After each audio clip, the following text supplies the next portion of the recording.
Good morning and welcome to A Closer Look. I'm your host, Linda Fontaine. Today, my guest is Marcy Carrier, the fundraising chair with the Women's Symphony Committee and a good friend of mine.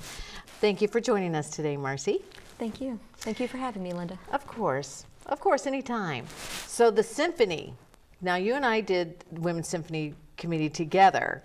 We and were we were co-presidents together, so yeah. But now you're on your own without me. And it's still going. It managed to survive without me, which is probably doing better. It's been tough.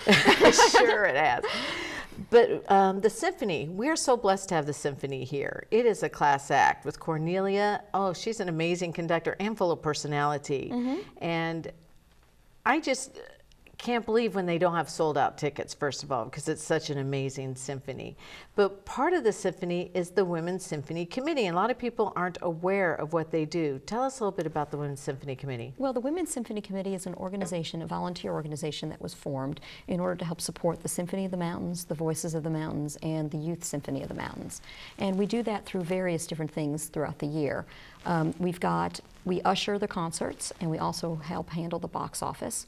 We have workshops that we do for youth around the area. For instance, if they bring in a special musician, that musician may give a workshop to the area children, the area youth, and then what we do is we sponsor that and help provide some food and help get the youth that go there. We also offer scholarships for youth. So if there's any youth that are going to music camps during the summer, we will have auditions for money in order for them to earn some money to be able to pay for those camps. Now those kids have to be members of the Youth Symphony of the Mountains in order to get the scholarship. But we do offer scholarships as well. We are also the chair of the principal cellist. Oh, that's right, yeah. Yes, the Women's Symphony of the Mountains sponsors the principal cellist. And so we do that as well.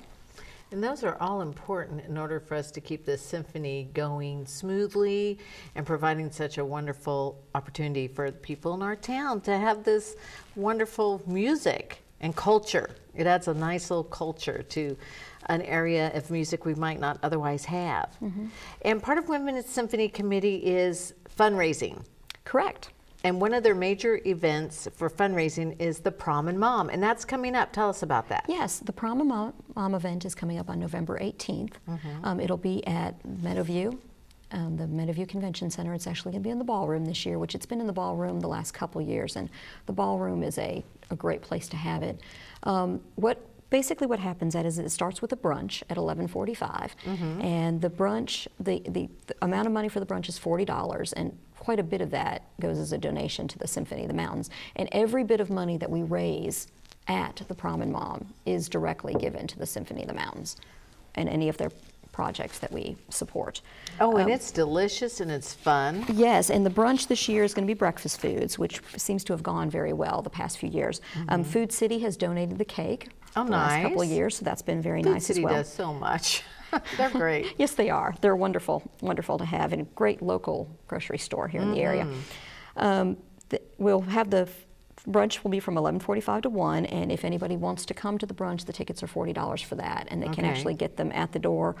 The fashion shows will start about 1:15. Okay, and the fashion shows are interesting because we actually take the honorees. So anybody, it's the moms or dads that actually join the Women's Symphony Committee, and it can be a dad that joins as well as a mom. We've had a couple dads in a few past years, but most of the time it's the moms. But the kids of the moms, the teens, there's certain different requirements that they need to do throughout the year as well. They have to usher a concert one time, and usually that's in their junior year. But then they also have the opportunity to model at the Prom and Mom event. Yes. And they'll model the clothing from the different vendors from different years, and they're showing different pictures. It's also, the moms will sometimes do it too. You see a picture of Kelly Miller right there. Oh, is that who modeling? That is? Yeah, so that's pretty. Kelly Miller. Cute. And her daughter Kendall's in one of these too. There's Kendall and Kelly. Oh. But the moms, it's kind of a neat little, the Encounter does a mom and daughter, or mom and son, because we've actually had mom and sons do it as well. In fact, there's Laura. Oh, she's so beautiful. Oh, thank you. That's my daughter. Yes. But and there's a big group shot right there of all the kids that we're modeling at at the event. But the teens love this, by the way, let me add, because they get to wear beautiful clothes, especially the girls. They get to put on all these beautiful gowns and model, and you know, young girls love modeling. well, it's showing the current fashions that are going on, Yes. whether it be short dresses or long ones. And the Encounter and KTs and Sugar Mamas are all do some casual clothing as well. So you get to see some casual clothing. And like I said, the Encounter does moms also, so the moms will get to put on some of the current fashions. And one of the other ones did moms once too. I think it was KT's that had some moms, that has some moms fashions I love it, as well. because I remember my friends, now I had boys that did this. I didn't do the modeling. I was busy doing other things for the event. But a lot of the moms, I remember my friend Rhonda, a friend of ours, and her daughter up there. And it was so cute to see them have this special time together and this nice memory. Yeah, it's pretty neat. I think it's a special, but we've had, you know, moms and sons do it as well. Like Pam Davis has done it every year with Yes. Christian and Caleb. So it's pretty neat to see. And of course, she's gorgeous, so she looks Oh, like a yes, model up yes, there. Yes, so she looks beautiful up there. But she's done it for years as well, and it's just I think it's just a neat experience for the moms and their kids, whether they be boys or girls. And Melissa Woods MCs it, and there was a picture of Melissa Woods that they showed up there too, and she's just beautiful and does a great job Oh, yes, she MCing it does. as well. But the vendors that are going to be there this year, it'll be the Encounter, Sugar Mamas, Annie's Room, KT's, Litton's, and then all the boys get their tuxedos from Moon Tuxedo. Yes. And all of these vendors are all volunteering their time in order to do that. And the teens that model are all volunteering their time as well. And the purpose of this is to raise money for the Women's Symphony Committee, and the kids also, at the end of the several years that we are volunteering our time for the Women's Symphony Committee, are part of a ball. And so they get to do a presentation, if you will, and they wear gowns that are beautiful, like debutante gowns. Yes, yes, there is some pictures of that from the ball, but the girls will wear gorgeous white long dresses, and they've got white gloves. There's a picture from the past, Yes. this past 2018 ball. But they'll wear long white dresses and gloves, and as you can see from this, there were 9 boys in this class. So I mean, That was pretty a lot good size. of boys are involved in symphony as well now in the Women's Symphony Committee.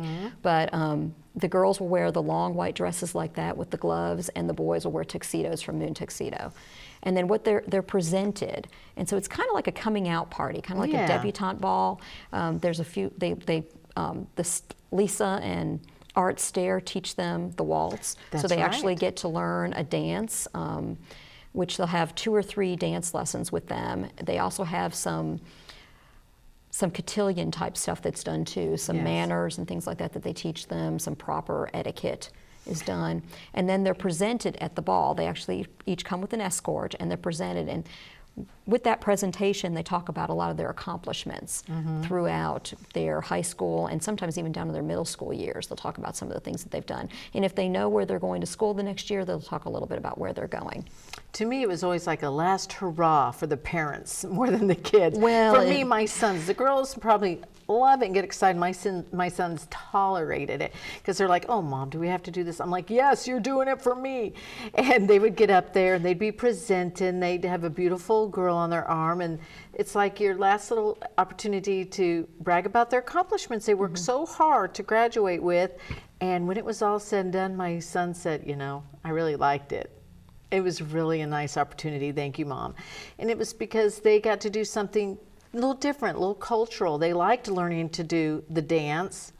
They did the cotillion part. I don't know how thrilled they were with that, but it's kind of neat because that's an old lost art. We don't teach those things a lot anymore to our children. I remember my mom was very strict about it. When we were little, she'd sit us down and tell us, "Okay, which side does the fork and the spoon go on? And always put your napkin in your lap before you eat." And she would sit down and go over manners with us when we were little, like cotillion, because she used to teach that sort of thing. So I think it's a wonderful opportunity to reteach these etiquette rules and manners to these young kids that are now becoming adults. Oh, I agree 100%. And I mean, when else are they going to learn that? You know, except through this. And I mean, these are, you know, qualities that they will learn and keep, you know, And for they the rest of always their have. life. They'll always remember it. I mean, even the waltz itself. I mean, when do these kids learn to dance To do the the waltz waltz, because anymore? when do we waltz? It's not like there's Yes. a lot of balls going on for young people. But as they get older, like Alex now, 26 years old, if he goes somewhere fancy, he knows how to do it. He can impress a girl with, hey, you know, I'm taking you on this dance floor, and girls like that. Oh, yeah. Oh, yeah. I'm saying it's nice to run into a well-mannered, you know, worldly man, if you will. Oh, I agree. I agree. And I mean, I've got 2 sons and a daughter, so my oldest son went through the Yes. whole program as well. With Billy your went son. through it with Max. That's right. Yes. So that's awesome. Yeah. So this is going to be a neat event. When is it again? Okay, the event is November 18th, and like I said, at Meadowview Marriott, and it'll start with that brunch from 11:45 to 1, and then the fashion shows will begin at 1:15. And the fashion show tickets are $5 a piece, so if you can't attend the brunch and you just want to come and see what the fashion shows are like, I would show up about 1 o'clock, and then at 1:15, hopefully, approximately, those shows will start. And we run them, we don't actually have set times for each one, we run them consecutive. So it always starts with the encounter, and it always ends with the honoree fashion show. And the honoree fashion show is the seniors. So they've been in the organization now 4 years, and in order to have a senior honored at both the Prom and Mom and the Symphony Ball, you have had to be an active member of Women's Symphony Committee for 4 years, which means you need to join when your teen is in their 9th grade year. And that's important to know. Yes, it is. Because a lot of people find out about it later, like when their child's in 10th grade, 11th grade, and it's too late. And it's too late at because that we point. really need volunteers for the symphony, so they have to join in their 9th grade year. Yes, and it's $100 a year to join. So join the Women's Symphony Committee is $100 per year. Okay. The fundraising dues are $130, and then their senior year, there's some more, dues that they have to pay that senior year, and that pays for the ball tickets for the kids. It pays for some of the honoree events throughout the year, and a few other, like the gloves that the girls wear, and a few other expenses. That sounds good. A lot of information. We're going to go over this one more time, but let's take a break first, and then we'll come back with Marcy Carrier and learn more about the Women's Symphony Committee. Don't go away.